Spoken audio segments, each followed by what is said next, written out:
नमस्कार. मी डॉक्टर स्वाती हंगे. आपल्या सर्वांचं माझ्या चॅनलवर मनपूर्वक स्वागत.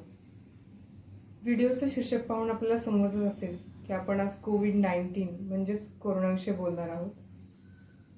आपल्या देशात तसेच महाराष्ट्रात दिवसेंदिवस कोरोना पॉझिटिव्ह पेशंटची संख्या वाढत आहे.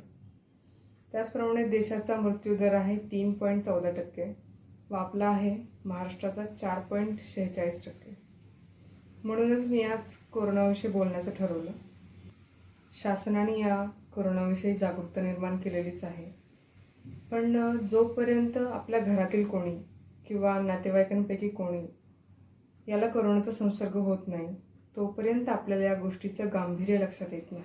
कोरोनाची उत्पत्ती, त्याची लक्षणं याबाबत आपण वृत्तपत्रांमधून तसेच वृत्तवाहिन्यांमधून वाचले असेल, पाहिलेही असेल. पण या व्हिडिओमध्ये आपण कोरोनामुळे नेमका मृत्यू कसा होतो ते पाहणार आहोत. कोरोना हा शब्द लॅटिन भाषेतला शब्द आहे. त्याचा शब्दशः अर्थ मुकुट असा होतो. कोरोनाचा विषाणू इलेक्ट्रॉनिक सूक्ष्मदर्शिकेखाली पाहिले असल्यास त्याचा आकार मुकुटासारखा दिसतो, त्यामुळे त्याला कोरोना असं नाव देण्यात आलं. तसेच कोविड-19 या शब्दाचा विस्तार आहे. CO म्हणजे कोरोना, VI म्हणजे व्हायरस आणि D म्हणजे डिसीज. तसेच 19 म्हणजे 2019 डिसेंबर 2019 पहिला पॉझिटिव्ह रुग्ण आढळून आला, म्हणून याला कोविड-19 असं नाव देण्यात आलं.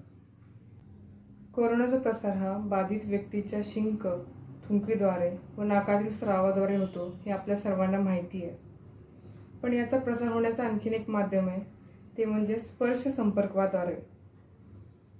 याचा अर्थ आहे, जर विषाणू असलेल्या वस्तूला किंवा कपड्याला आपला स्पर्श झाला किंवा आपले वस्त्र त्या कपड्याच्या संपर्कात आले तर त्याचा संपर्क आपल्या त्वचेशी होऊन त्वचेद्वारे नाकाला हात लावला जातो किंवा इतर ठिकाणी स्पर्श होऊन आपल्याला कोरोनाची बाधा होऊ शकते. म्हणजेच किराणा मालाचं दुकान असेल किंवा मेडिकल्स असतील, या ठिकाणी गेल्यानंतर तेथील फर्निचरला हात न लावणे, सार्वजनिक शौचालय असतील किंवा इमारतीमध्ये जो सार्वजनिक जिना असतो त्याला कमीत कमी स्पर्श करणे, या गोष्टींची काळजी आपण घ्यायला हवी.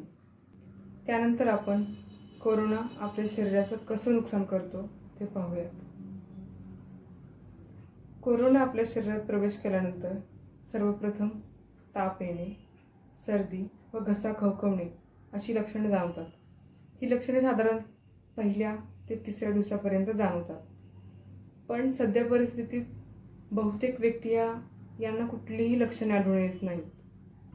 त्यानंतर पुढील 2 ते 3 दिवसामध्ये हा विषाणू आपल्या श्वसन मार्गामध्ये प्रवेश करतो, म्हणजेच नाक, घसा व फुफ्फुसे यांच्यामध्ये प्रवेश करतो.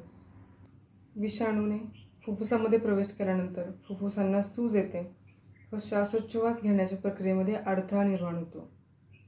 फुफ्फुसाच्या ज्या ॲल्व्हेओलाई आहेत, म्हणजेच हवेने भरलेल्या पिशव्या आहेत, त्यांना इन्फेक्शन होतं, त्यांना संसर्ग होतो आणि त्यामुळे न्यूमोनिया होतो. बहुतेक व्यक्तींमध्ये खोकला, ताप, सर्दी, घसा खवखवणे अशी लक्षणे जाणवतात. पण ज्या व्यक्तींमध्ये योग्य वेळी उपचार होत नाहीत त्या व्यक्तींना मात्र न्यूमोनिया होतो. हा विषाणू एवढ्यावरच थांबत नाही. पुढे संसर्ग झालेल्या व्यक्तीला हा विषाणू ARDS म्हणजेच ॲक्यूट रिस्पिरेटरी डिस्ट्रेस सिंड्रोम निर्माण करतो, ज्यामुळे वेगवान श्वास, वेगवान हृदयगती, चक्कर येणे, धाप लागणे अशी लक्षणे निर्माण होतात. त्यानंतर पुढे ॲल्व्हेओलाई जे आहेत, म्हणजेच फुफ्फुसातील हवेने भरलेले जे पिशव्या आहेत, त्याच्या रक्तवाहिन्यांना नुकसान होण्यास सुरुवात होते. त्यामुळे रक्तवाहिन्यांचा जो अवशेषाचा भाग आहे नुकसान झालेला, तो साचून त्यातून स्राव निर्माण व्हायला सुरुवात होते व हा स्राव त्यानंतर फुफ्फुसामध्ये साठू लागतो. हा स्राव फुफ्फुसात साठू लागल्यामुळे श्वासोच्छवास प्रक्रियेत अडथळा निर्माण होऊन श्वास घेण्यात अडचण निर्माण होते. त्यामुळे अशा व्यक्तींना व्हेंटिलेटरवर म्हणजेच कृत्रिम श्वासाच्या मशीनवर ठेवलं जातं. जसं जसं फुफ्फुसामध्ये हा स्राव वाढू लागेल तसं तसं फुफ्फुसाचा रक्ताला ऑक्सिजन पुरवण्याचं जे कार्य आहे त्याच्यामध्ये अडथळा निर्माण होतो. त्यामुळे आपल्या शरीरातील अवयवांना लागणारा जो ऑक्सिजन आहे तो पुरेशा प्रमाणात रक्तामधून मिळत नाही. त्या अवयवांच्या कार्यावर परिणाम होऊन ते अवयव निकामी व्हायला सुरुवात होतात आणि त्यानंतर मृत्यू होतो.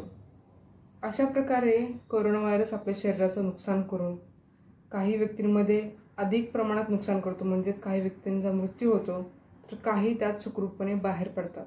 या सर्वांवर उपाय म्हणजे स्वतःला संसर्गापासून वाचवणे हाच एक प्रमुख उपाय आहे. शासनाने दिलेल्या सर्व गाईडलाईन्सचं पालन करा, मास्कचा वापर करा, सॅनिटायझरचा वापर करा, सुरक्षित अंतर ठेवा. आणि आणखीन एक मित्रांनो, ज्यांना शक्य असेल त्यांनी दिवसातून 2 ते 3 वेळा गरम पाणी प्या, म्हणजेच कोमट पाणी. कोमट पाण्याने आपला घसा शुद्ध राहतो. ज्यांना शक्य असेल त्यांनी हळद आणि दूध एकत्रित करून प्या रात्री झोपताना. या सर्व गाईडलाईन्स फॉलो करा मित्रांनो आणि स्वतःला संसर्ग होण्यापासून वाचवा. आपण सर्वांनी स्वतःची काळजी घ्या. तसेच आपल्या घरात जे वृद्ध असतील, लहान मुले असतील, त्यांची विशेष काळजी घ्या आणि स्वतःला संसर्ग होण्यापासून वाचवा. तर भेटूयात मग पुढच्या व्हिडिओमध्ये. Thank you for watching this video. नमस्कार.